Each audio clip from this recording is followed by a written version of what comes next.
नमस्ते दीदी, सबको मेरा प्रणाम। मेरा नाम लिंगैया नायक है और मैं एक किसान हूँ। मैं यहाँ पर आप सबके पास एक बहुत ज़रूरी विषय पर बात करने आया हूँ। जो सभी बीमारियाँ हमारी फसल में लग जाती हैं, खासकर मिर्च के पौधे में, उसे अंडे और नींबू के रस से दूर किया जा सकता है। एक पौधे को सेहतमंद तरीके से बढ़ने के लिए अंडा और नींबू के रस का इस्तेमाल किया जा सकता है। भैया, हमें इसके लिए क्या क्या चाहिए होगा? तो इसे बनाने के लिए हमें चाहिए होगा अंडा, नींबू और 50 ग्राम रीठा। जरूरत के हिसाब से नींबू लीजिए और उसे आधा काटने के बाद उसका रस एक बर्तन में निकाल लीजिए। भैया, घोल में बीज रह जाने से कोई परेशानी तो नहीं होगी? नहीं दीदी, रस को छान लीजिए और इससे बीज अलग हो जाएंगे। बीज को निकाल के फेंक दीजिए। भैया, लेकिन आप कपड़े से अंडा क्यों साफ कर रहे हैं? देखिए दीदी, अंडे को कपड़े से इसलिए साफ किया जा रहा है ताकि उसके ऊपर जो भी गंदगी हो या मिट्टी हो वो उससे अलग हो जाए। अब इसके बाद कुछ इस तरह से अंडों के बर्तन में नींबू के रस को छान लें। अच्छा भैया, क्या हमें अंडों को कुछ दिन बाद तोड़ना होगा? जी हाँ दीदी, हमें अंडों को 7 दिन तक नींबू के रस में ही भिगोकर रखना होगा। इससे यह होगा कि उसका कवच अपने आप ही मुलायम होकर उसमें घुल जाएगा। तो क्या भैया, हमें इसका ढक्कन बंद करके रखना होगा? नहीं दीदी, हम इसको खोलकर भी बंद कर सकते हैं।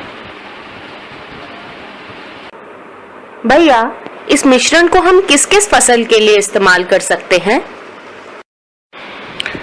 दीदी, हम इसको सभी तरह की फसल में इस्तेमाल कर सकते हैं, जैसे कि मिर्च, लत्तेदार सब्जियां और धान में भी। दीदी, हम इसको मिर्च के पौधे में तब डाल सकते हैं जब उसमें फूल आने वाला हो। यह पौधे में लगने वाली सभी तरह की बीमारी को खत्म कर देता है। भैया, हम एक बार में इसकी कितनी मात्रा स्प्रे पंप में डालेंगे? 16 लीटर पानी में 50 ml मात्रा काफी है। तो भैया, इससे हमको फायदा क्या होगा? दीदी, अगर आप इसी तरह का मिश्रण और इसी मात्रा में बाजार में लेने जाएंगे तो उसकी कीमत 500 से 1000 रुपए पड़ेगी। यहाँ पर यह कम खर्च में ही तैयार हो गया, जिससे छोटे किसानों को बहुत फायदा रहेगा। यह घोल हमने खुद तैयार किया और इसकी लागत मुश्किल से 20 से 30 रुपए आई। भैया, इसको लेकर हमें क्या सावधानियां बरतनी पड़ेंगी? हाँ दीदी, इस घोल को किसी ठंडी, सूखी और साफ जगह पर ही रखें। और एक बात और, दिन में 2 बार इस बोतल को खोलकर बंद कर दें, यानी कि 2 बार इसका ढक्कन हटाएं और फिर उसे लगा दें। अच्छा भैया, इसमें रीठा का कैसे इस्तेमाल होगा? बहुत अच्छा प्रश्न है दीदी। अगर हम रीठा को इस मिश्रण में डालेंगे तो जब हम इस मिश्रण का उपयोग पौधों में करेंगे तो यह मिश्रण रीठा की वजह से पत्तियों में चिपक जाएगा और नीचे नहीं गिरेगा। दीदी, हमें 1 एकड़ के जमीन के लिए लगभग 12 अंडों का इस्तेमाल करना चाहिए। देखिए, इस अंडे को 2-3 घंटे नींबू के रस में भिगोने के बाद इसका कवच पतला हो गया है। भैया, हम कितने समय तक इस घोल का इस्तेमाल कर सकते हैं? दीदी, हम इस घोल को बनाने के बाद इसका इस्तेमाल केवल 30 दिन तक ही कर सकते हैं। उसके बाद ये खराब हो जाता है। भैया, आपका बहुत बहुत धन्यवाद कि आपने इतनी बहुमूल्य जानकारी हमें इस अंडा नींबू घोल के बारे में दी।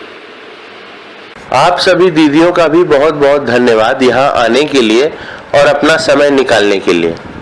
आप सबसे यही निवेदन है कि सभी समूह की महिलाओं को और छोटे किसानों को प्राकृतिक विधि से खेती करने के लिए प्रेरित करें, क्योंकि इससे बहुत सारे फायदे हैं और यह फसल को नुकसान भी नहीं पहुंचाता है। 8 दिन के बाद अंडे पूरी तरह से नींबू के रस में घुल गए और घोल कुछ इस तरह दिखाई दिया।